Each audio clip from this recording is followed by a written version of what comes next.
So Joe, I noticed that recently this topic of income inequality seems to be all over the news. The president's been talking about it as a sort of a touchstone of his second term. Right. The new, very left-wing mayor of New York City has called it a priority. Even the Pope has been out there speaking publicly about income inequality.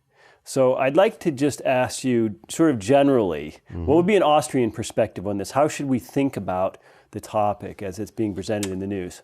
I think the Austrian perspective is one in which we distinguish between inequality that's generated by consumers and consumer demand and inequality that's generated by what we might call government income plundering. So let's take the case of the first type of inequality generated by consumer demand. The reason why, for example, Sam Walton, Steve Jobs, Bill Gates, and going back a ways, Ray Kroc, who was the founder of McDonald's, why they became multimillionaires and billionaires was because they produced products efficiently that best serve consumer wants. So consumers determine their incomes. Now, if we move on to government plundering, what happens is governments tax, and they take those revenues, and they take a cut for themselves and then bureaucrats, and then they distribute them. They distribute them to different firms. They distribute them in the form of subsidies, contracts, and bailouts. So companies like agribusiness companies like Monsanto, defense companies, United Technologies, Honeywell International, Halliburton, and company, financial institutions like AIG and Citibank, they are all the recipients of incomes that result from this income plundering. So that puts another layer of inequality on the market, or actually changes how incomes are, we might use the word distributed, but on the market, incomes really aren't distributed. I'll make a point about that later. Okay. Now, earlier this week, we had a piece as a Mises Daily article by Frank Hollenbeck talking about how central banks, in particular our Federal Reserve, caused huge amounts of wealth disparity.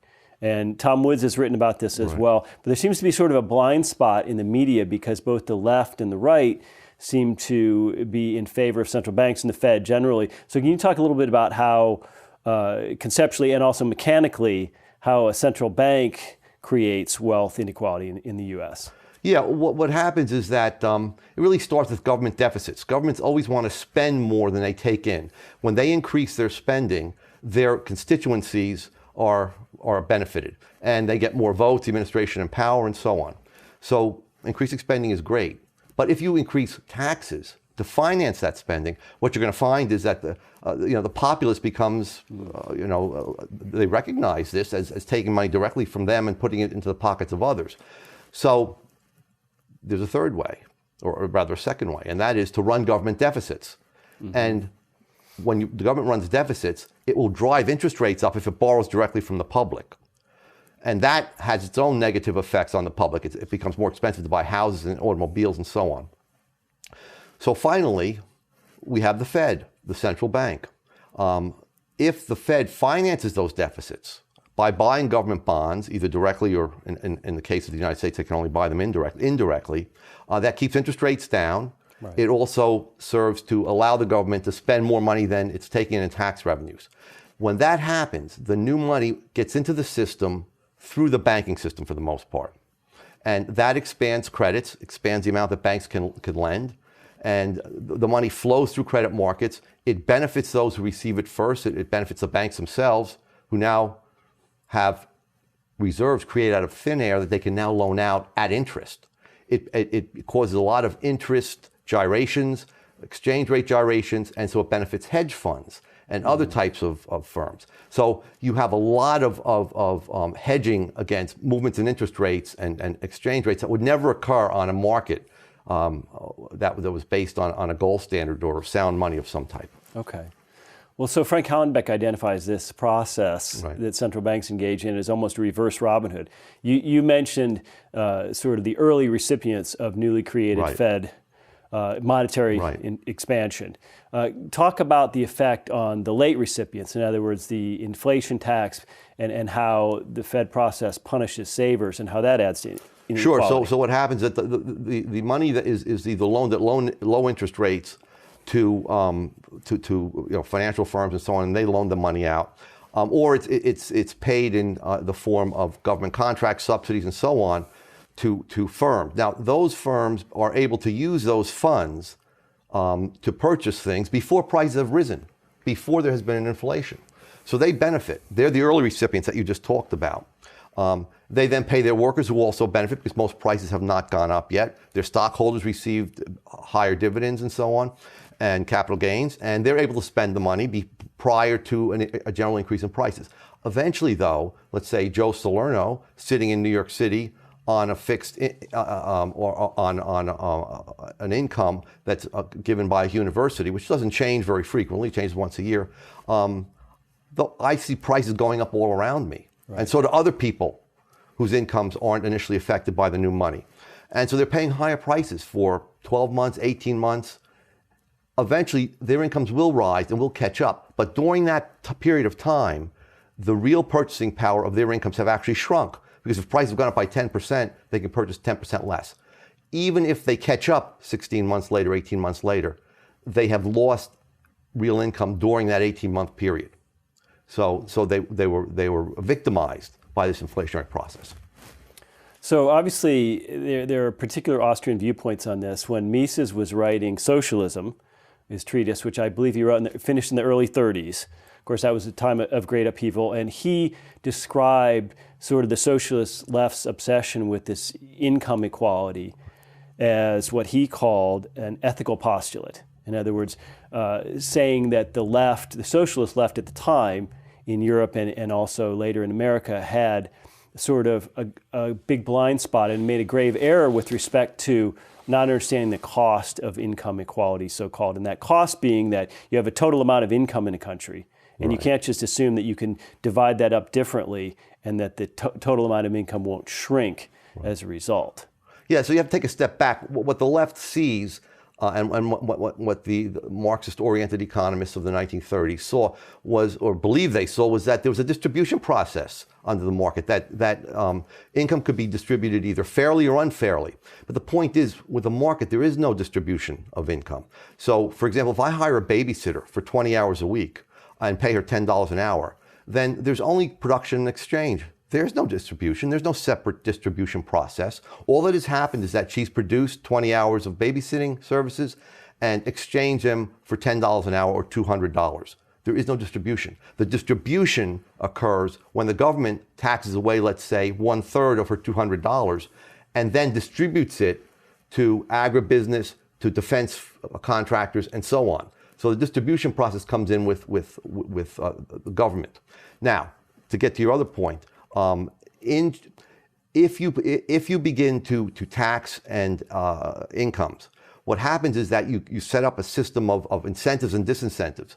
You raise costs to firms. Firms produce less. Workers will work less if they're taxed. Investors will find that a lot of their investments are being taxed away, and it's not worth the risk to invest. So what's going to happen is that you're going to have a shrinking pie.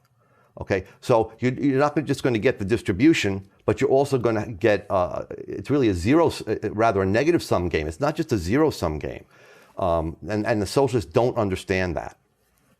Well, when we're making the case for markets, yes, we like to consider the notion that entrepreneurs put capital at risk and that they create goods and services that benefit all of society, all of mankind, and some of them lose everything. Right. Others create things like iPhones and Cadillacs and things that we all want and become very wealthy in the process. So we like to think of this in terms of sort of creative destruction and new technology that benefits us. But today we find ourselves in an age that a lot of people view as more crony capitalism. In other words, we have subsidies, we have bailouts, we have a lot of regulatory capture. Yes. So as Austrians, how do we sort of make the distinction between government favoritism, which creates inequality of wealth, the Fed process you talked about earlier, and favorable inequality of wealth, which derives from entrepreneurs taking risks and making society better off? Yes, I mean, look, any investment is a risk. It's a leap into the not completely unknown future, but into a future that's uncertain, let's say.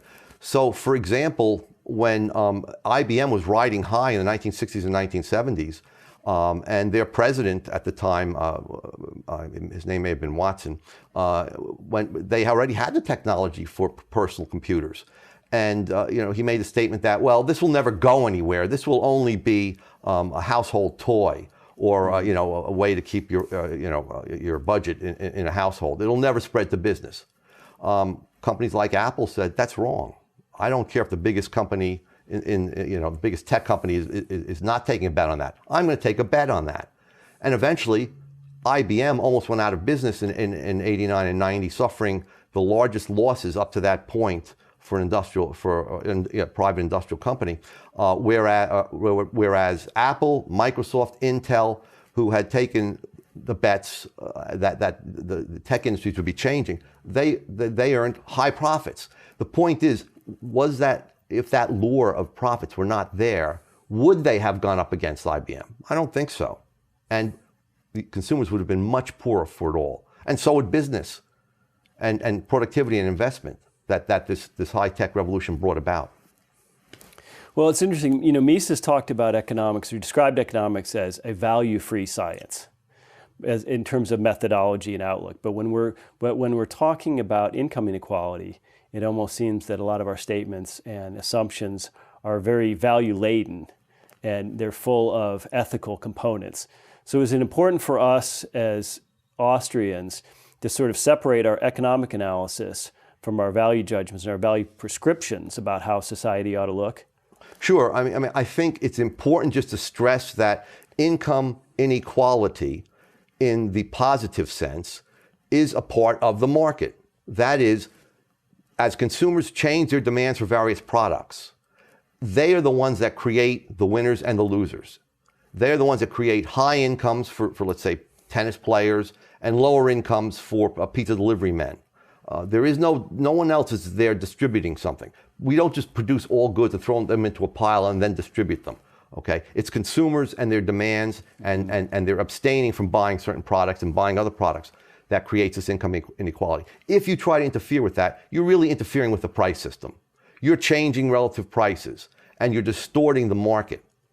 On the other hand, I think we don't have to make a value judgment that that's good or bad, but if you're in favor of prosperity, I think as an economist you can say, then you're in favor of the income inequality generated by the market. You are not in favor of income plundering that is generated by government, where income is taken from some people and distributed to other people. That is a negative sum game. That leads to poverty, impoverishment.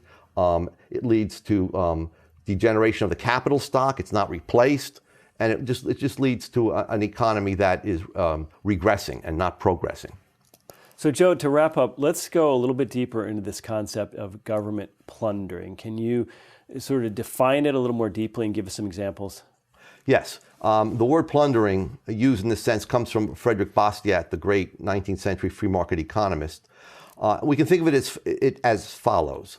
There are producers in society, and we call them, they're the taxpayers. Without production, there could be no payment of taxes. And there are those who consume taxes, okay? And they're the government bureaucrats and the favored firms of politicians and bureaucrats. They're the ones that receive the subsidies, bailouts, and contracts.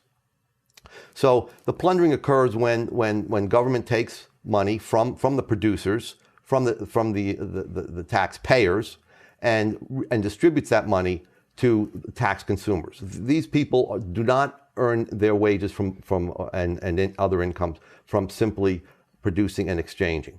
They earn it by having their hands out to the bureaucrats and so on. Let me give you an example of the effect of what we call government plundering or income plundering. From 2000 to 2012, the real median household income throughout the United States fell by 6% and stands at about $51,000, again at the end of 2012. In D.C., the real median household income, with all the poor people in D.C., it still went up by 23% to around $66,000.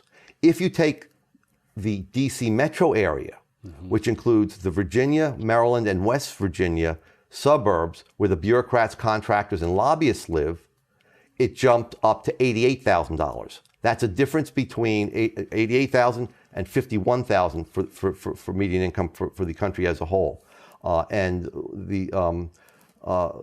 That puts Washington, D.C. and its metro area at the top of the 25 most populous metropolitan areas, at the very top, for median household income.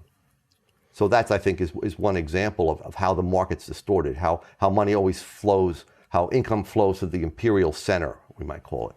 Well, maybe the real topic we should be discussing when it comes to income inequality is the inequality between federal government workers and average Americans. Yeah, that's a good index. Thanks very much, Joe. You're welcome.